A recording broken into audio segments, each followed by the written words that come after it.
we are about to maybe see history being made.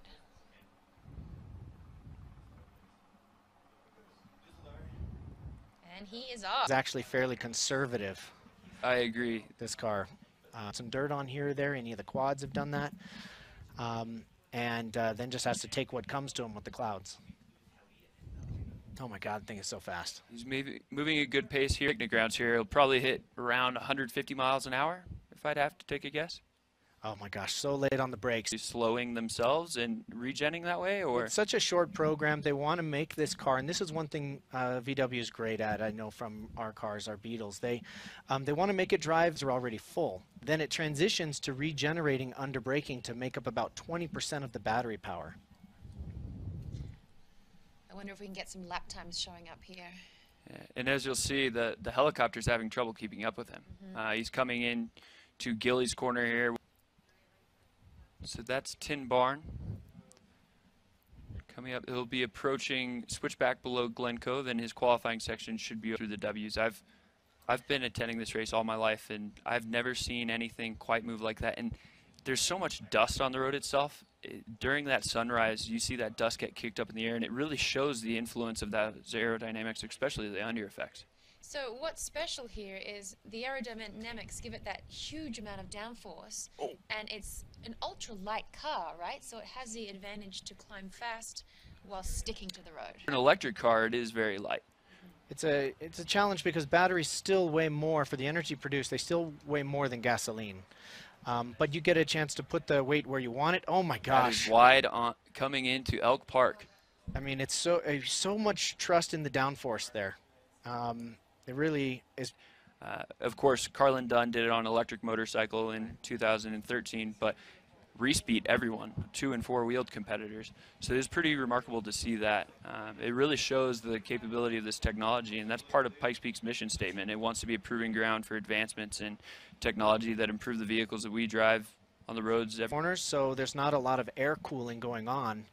I remember from driving, Wells Coyote as he comes into the fog here for some of the last W's. Jeez, it's thick. Look at him disappear. What's going through his mind right now? It's temperatures. So you're focused on temperatures. You're focused on, first of all, making sure you remember which are the quick corners and which are the slow ones. But once you get around the very last corner of Devil's Playground, you have a brief moment to check and see how hard the hit was on those W's. How much temperature did it put in everything? Is the power being pulled back or not? And can you really push on these? That the Evo went off in 2012, kept it nice and tidy, knows where he is. This truly is the race to the clouds. Look at those spectators enjoying that view. How many people? 7,000 people up there drinking at 13,000 feet? Yeah, it only like a good idea. Takes about 3 beers to get the effects of a 12-pack. I'm a light. The effect of a 12, I could never handle that. So right now, look at get that a little dust. bit of a straightaway. Now checking out the gauges here before turning in, making sure everything looks good. Super tight on the corners. Once we get to Boulder Park, the course ultimately tells us what's capable in comparison to Sébastien Loeb's record and Rhys's.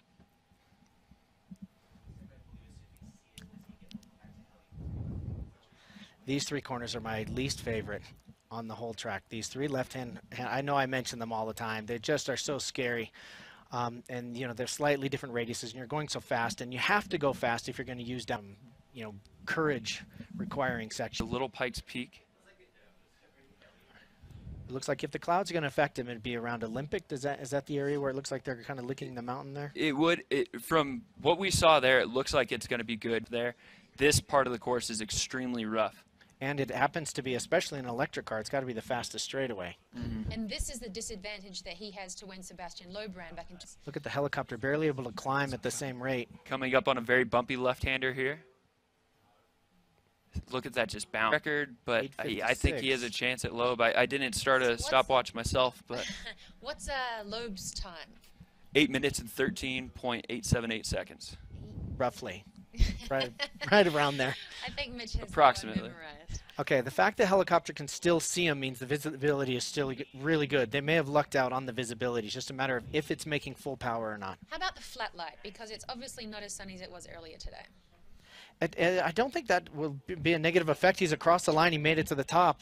It looks like he got on the brakes a bit early there. There is construction going on, so they have been instructed to get on the brakes fast. But You can hear the Volkswagen crew behind us cheering that he made it to the top. It is. that's pretty cool. First, they beat Sweden in the World Cup game yesterday, and now they make it to the top.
Yes! Wow! Congratulations! Yes! Woo! Great stuff. Great stuff. Woo! Yeah. The exact time? Yeah. The car is coming.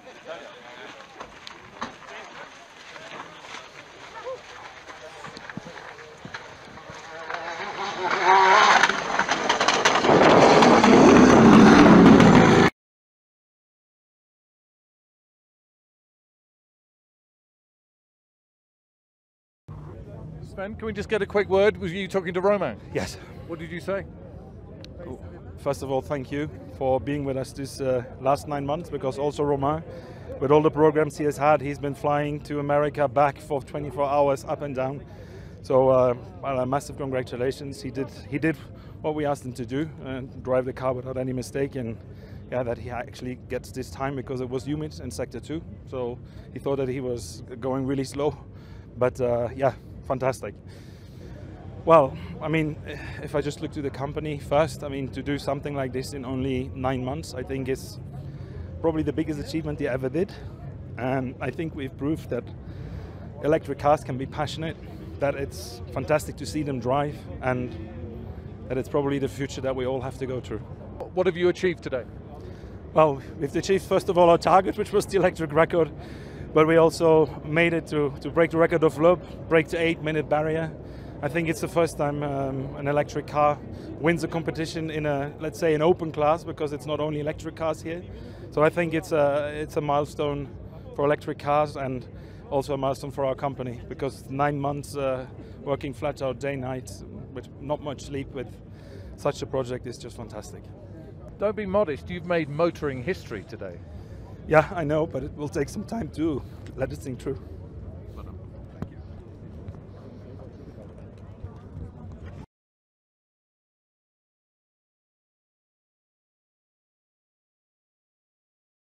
So I think for sure for motorsport, today he proves that an electric car, a fast electric car, can win a race with high level. And I think, you know, everybody on a weekend enjoy a lot looking Pikes Peak. I saw some tweets that people saying it's more fun to look Pikes Peak than looking Formula 1 in Le Castellet. So I don't know if it's true, but for sure, it's, I think, for Volkswagen to prove that this car can beat everything here. It's a big step. After, for the road, it's another story. I enjoy the car a lot. It was, even if it's on a hill climb, was one of the best cars I ever drove. On the top 3 for sure. So fast on fast corners, so much grip.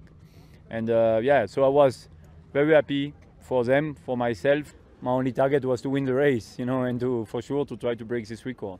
When he explained me after the concept, in 8 months, they made just a rocket car, you know, and it's easy to see how the car is starting, you know, and the car is cornering.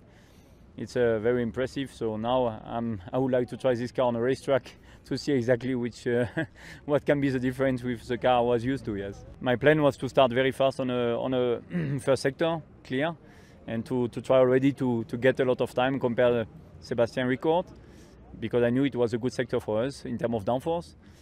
And yeah, I was convinced, but I didn't want to do any mistake. I knew it was a lot of people following here, but more in Wolfsburg, and I was very scared that we can do, you know, in Pikes Peak a small mistake.